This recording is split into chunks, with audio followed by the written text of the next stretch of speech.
Hello student. आज हम आपकी हिंदी की किताब से पाठ 10 पढ़ेंगे जिसका शीर्षक है मीठी सारंगी। तो आइए हम इस पाठ को पढ़ें और इसके प्रश्न अभ्यास को भी हम करेंगे। एक गांव में एक सारंगी वाला आया। वह सारंगी बहुत अच्छी बजाता था।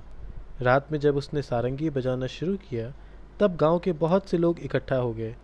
सारंगी की मीठी आवाज़ और सारंगी वाले के बजाने की कला से गांव के लोग दंग रह गए। सब लोग कहने लगे, कैसी मीठी सारंगी है। आह आह, कितना आनंद आ रहा है। वहीं पास में बैठा हुआ भोला भी लोगों की ये बातें सुन रहा था। वह मन ही मन कहने लगा, इन लोगों को सारंगी बहुत मीठी लगी, लेकिन मेरा तो मुंह मीठा हुआ ही नहीं। ये सब झूठे हैं। थोड़ी देर बाद उसने सोचा कि शायद सारंगी वाले के पास बैठने से मुंह मीठा हो जाए, इसलिए वह सारंगी वाले के पास जाकर बैठ गया। रात के 3-4 बजे जब सारंगी वाले ने गाना बजाना बंद कर दिया तब लोगों ने सारंगी वाले से कहा, महाराज, आपकी सारंगी बहुत ही मीठी है, हमें बड़ा ही आनंद आया। 2-4 दिन यहीं ठहरिए। ये बातें सुनकर भोला मन ही मन झुंझलाया और सोचने लगा, ये लोग झूठ तो नहीं बोल सकते। सारंगी मीठी जरूर है, पर मुझे ना जाने स्वाद क्यों नहीं आया। तब तक रात ज़्यादा हो गई थी, इस कारण लोग घर नहीं गए, वहीं चौपाल में सो गए। सारंगी वाले ने भी सारंगी पर खोली चढ़ाई और उसे अपने सिराने रखकर सो गया। पर भोला को चैन कहाँ था। जब जब लोग नींद में खर्राटे लेने लगे तब उसने चुपके से उठकर वह सारंगी उठा ली और ऊपर का खोल उतार कर उसे जीभ से चाटा। कुछ स्वाद नहीं आया। जब उसने सारंगी को खूब हिलाया अब उसने सारंगी को खूब हिलाया, उसके छेद को मुंह के पास लगाकर मुंह में उंडेला, पर सारंगी से एक भी मीठी बूंद नहीं निकली। वह लोगों को बेवकूफ़ी पर बहुत ही झुंझलाया। अब की बार उसने सारंगी को गांव से बाहर दूर ले जाकर फेंक दिया। वह लोगों की बेवकूफ़ी पर हंसता हुआ अपनी जगह आकर चुपचाप सो गया। सवेरा होने पर जब सारंगी अपनी जगह पर नहीं मिली तो सब लोग और सारंगी वाला बड़े दुखी हुए। लोग कहने लगे, बड़ी मीठी सारंगी थी, पता नहीं कौन ले गया। भोला इस झूठ बात को ना सुन सका और गुस्से से बोला, क्या खाक मीठी थी? मैंने तो उसे अच्छी तरह चाटा था, उसमें जरा भी मिठास नहीं थी। तुम सब लोग झूठे हो और बाबा जी की खुशामद करते हो। लोगों ने पूछा, पर सारंगी है कहाँ? उसने कहा, गांव के बाहर पड़ी है। लोगों ने भोला की बेवकूफ़ी पर सिर पीट लिया। तो बच्चों, यहाँ पे ये कहानी समाप्त होती है। आइए हम इसके प्रश्न अभ्यास को देखेंगे।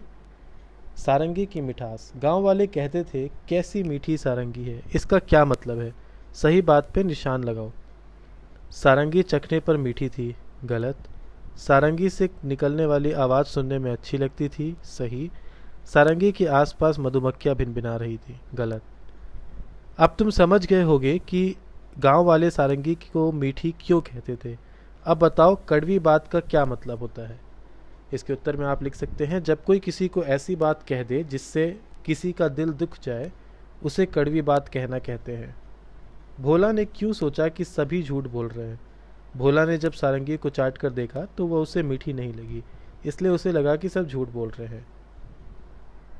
भोला को सारंगी का स्वाद क्यों नहीं आया? इसके उत्तर में आप लिख सकते हैं, भोला को सारंगी का स्वाद इसलिए नहीं आया क्योंकि सारंगी लकड़ी की बनी थी। लकड़ी बेस्वाद होती है। भोला ने किस किस तरह से यह जानने की कोशिश की कि सारंगी मीठी है। भोला ने सारंगी को पूरा चाटा, उसके बाद उसके छेद पर मुंह लगाकर इंतजार करता रहा कि वहां से कुछ मीठा रस गिरे, परंतु उससे कुछ हासिल नहीं हुआ। खोल। सारंगी वाले ने सारंगी पर खोल चढ़ाया और अपने सिरहाने रखकर सो गया। सारंगी वाले ने अपनी सारंगी पर खोल क्यों चढ़ाया होगा? इसके उत्तर में आप लिख सकते हैं, सारंगी वाले ने अपनी सारंगी को टूटने फूटने या गंदगी से बचाने के लिए खोल चढ़ाया। खोल चढ़ाकर चीज़ों को खराब होने से बचाया जा सकता है। और किन किन चीज़ों पर खोल चढ़ाया जाता है? इसके उत्तर में आप लिख सकते हैं, रजाई, गद्दे, सोफे, तबला, गिटार, वीणा बजाने वाला ड्रम इत्यादि पर खोल चढ़ाया जाता है। गाओ बजाओ। सारंगी, ढोलक, इकतारा, तबला, बांसुरी, शहनाई, डफली, सितार, गिटार, हारमोनियम। ऊपर संगीत की बाजों के नाम लिखे हैं। इनमें से कुछ तार छेड़कर बजाए जाते हैं और कुछ हाथ से थाप देकर। इनके नाम सही जगह पर लिखो। तो तार वाले में आप लिख सकते हैं, सारंगी, सितार, इकतारा, गिटार। थाप वाले में तबला, ढोलक, डफली। अन्य में बांसुरी, हारमोनियम और शहनाई।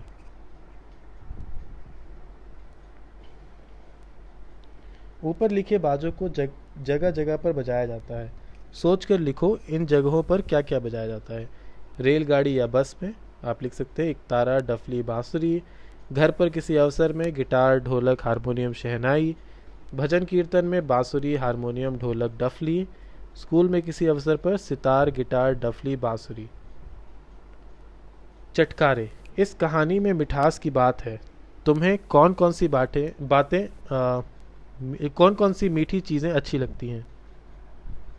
उत्तर में आप लिख सकते हैं चॉकलेट, टॉफ़ी, फल, आइसक्रीम, हलवा में मीठी चीज़ें अच्छी लगती हैं। क्या खाने की चीज़ें सिर्फ मीठी ही होती हैं? मीठे के अलावा उनका और क्या क्या स्वाद होता है? आप लिख सकते हैं खाने की चीज़ें सिर्फ मीठी नहीं होती है, मीठे के अलावा खट्टा, तीखा, कड़वा इत्यादि स्वाद भी होते हैं। अब नीचे लिखी खाने पीने की चीज़ों को स्वाद के हिसाब से लगाओ। आम, मिर्च का अचार, जलजीरा, नींबू, शहद, चीनी, नमक, दूध, आंवला, करेला, अदरक। तो इनको आप जो है एक तरीके से लिख सकते हैं, जैसे आम, नींबू, आंवला, जलजीरा एक जगह में, मिर्च का अचार, अदरक, करेला, नमक, चीनी, शहद, दूध। तुम इस तालिका में कुछ नाम अपने मन से जोड़ सकते हो। नीचे लिखे शब्दों को बोलकर देखो। बांसुरी, बंसी, हंस, हंस। अब नीचे दिए गए शब्दों में चंद्र बिंदी या बिंदी लगाओ। तो बच्चों ये सब चीज़, ये वाला जो भाग है ये आप अपने आप से करेंगे, जैसे चाँद, चदन। तो चाँद मतलब इसमें अगर आप चंद्र बिंदी लगा देंगे तो ये चांद हो जाएगा। चदन में अगर आप बिंदी लगा देंगे तो ये चंदन हो जाएगा। मंगलवार में अगर आप बिंदी लगा देंगे तो मंगलवार हो जाएगा। मांगना में अगर आप चंद्र बिंदी लगा देंगे तो मांगना हो जाएगा। सुदर में अगर आप बिंदी लगा देंगे तो सुंदर हो जाएगा। चंद्र बिंदी लगा देंगे तो सुंदर हो जाएगा। और अधा में अगर आप बिंदी लगा देंगे तो वो अंधा हो जाएगा। तो ऐसे ही बाकी बचा हुआ आप अपने आप से करेंगे और इन सारे प्रश्न अभ्यास को आप अपनी कॉपी में करेंगे और उन्हें याद करेंगे। यहाँ पे यह पाठ समाप्त होता है। धन्यवाद।